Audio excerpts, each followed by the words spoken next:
চলুন কোরবানি ঈদ সম্পর্কে আমরা 10টি কমন ইংরেজি শিখে নিই। যেমন কোরবানির ইংরেজি কি আমরা জানি? কোরবানির ইংরেজি হচ্ছে স্যাক্রিফাইস।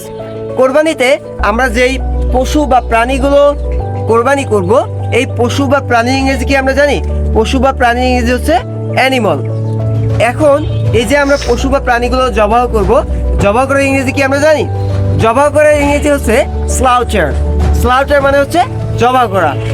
এই যে আমরা আত্মসমর্পণ করব রবের নিকট, এই আত্মসমর্পণ করার ইংরেজি হচ্ছে সাবমিশন। সাবমিশন মানে হচ্ছে আত্মসমর্পণ করা।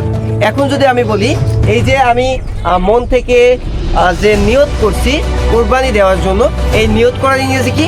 নিয়ত করার ইংরেজি হচ্ছে ইনটেনশন। ইনটেনশন মানে হচ্ছে নিয়ত করা।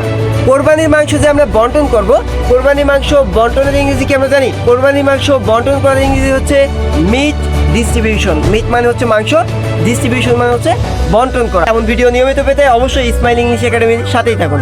আল্লাহ হাফেজ।